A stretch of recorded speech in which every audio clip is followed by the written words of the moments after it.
Good evening, Colonial America.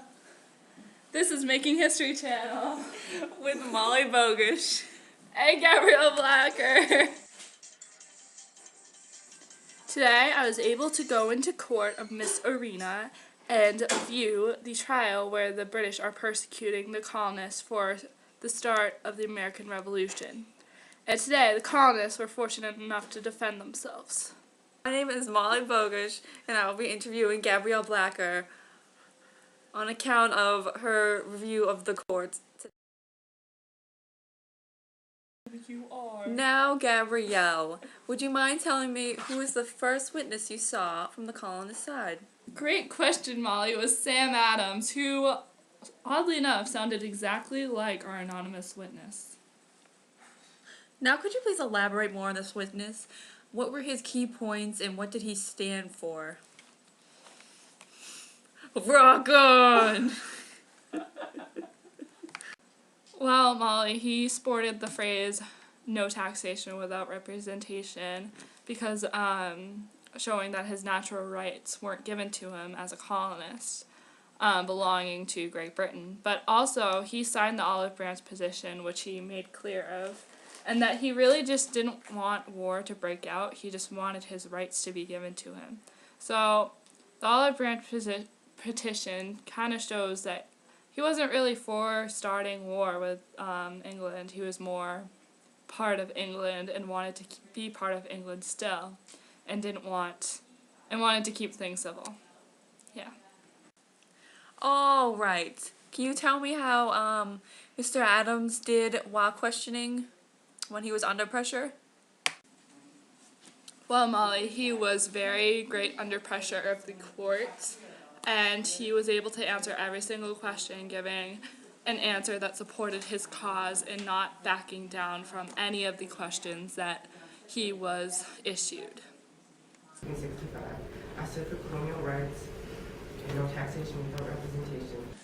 And who is our next witness up in the trial today? Our next witness is Thomas Paine, the writer of Common Sense, who is also seen in our trailer. We all know that Thomas Paine was part of the colonist side, but what were some of his key points that he delivered when being a witness? Well, viewers, Thomas Paine's main points he made in this courtroom session was that he wrote Common Sense to get ideas into people's heads, but not violent ideas. He never said, so let's kill these people. He never said, let's attack them. No, he said that Britain came here and they wanted war. He only put civil thoughts into people's heads. And he rests his case. He did. I offer nothing more than simple facts, plain arguments, and common sense. Well, Thomas Paine is certainly a character. And who is our next witness? Our next witness for the colonist was the one and only George Washington. Oh yes, famous General George Washington. Now, what were his positions during the trial, and what were his key points that he pointed out to the court?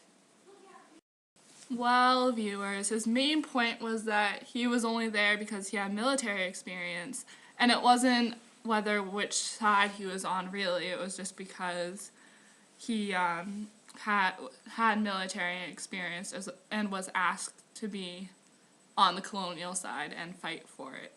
So it was only a job, and he didn't really want to fight in war either, as seen as him declining to be in the Stamp Act Congress.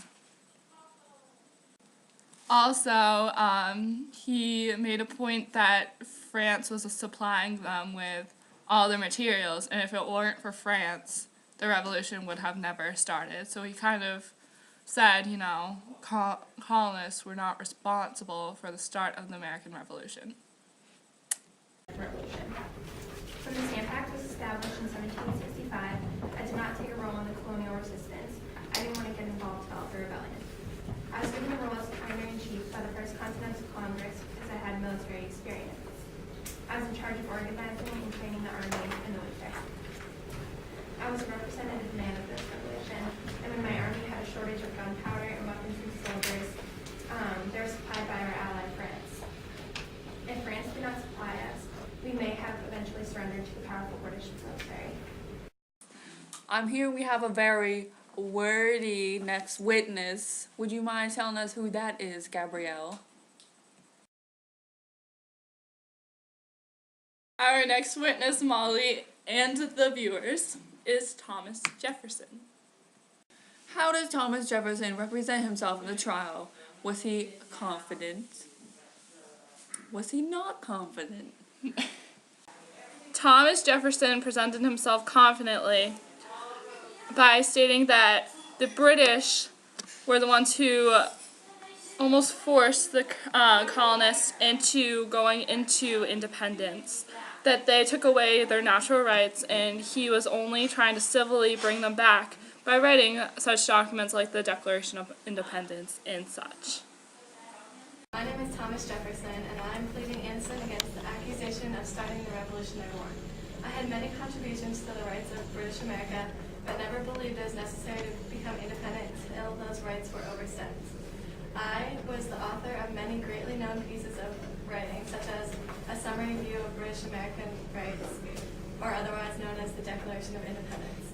This document stressed natural rights and all that I believed was important for the colonies as a whole, such as freedom and equality. I am actually aware that our next witness is Paul Revere. Now, what did he say that, in his opinion, indicated that the British started the Revolutionary War? Well, Molly and the viewers, Paul Revere argued that since he had to hang the lanterns, what if I land, two if I see, that the British were coming. The British were coming means that they're coming here and attacking us, creating violence. They're the only cause for it. They came here, they started it. That's what he said. At the word of attack, I was called upon as a trusted messenger to warn the colonists of the British by hanging lanterns in the North Church, one if by land and two if by sea. As I hung the two lanterns, this act declared the British attack on the colonies. The British are the ones traveling overseas to attack the children or colonies. This battle became known as the Battle of Lexington and Concord, which signified the beginning of the Revolution. Benjamin Franklin, what points did he bring to the trial, to the table? Benjamin Franklin basically said that there was corruption in the British government, which caused the American Revolution, because then the colonists got angry. And it wasn't because of him either that the colonists became angry, which is what the British accused him of. I was often upset because of all the British corruption in the government that I saw there. And I was also upset after the British blamed me for the riots and protests in the colonies, including the Boston Tea Party, because I was so well respected there and because I had spent so much time there. Next witness.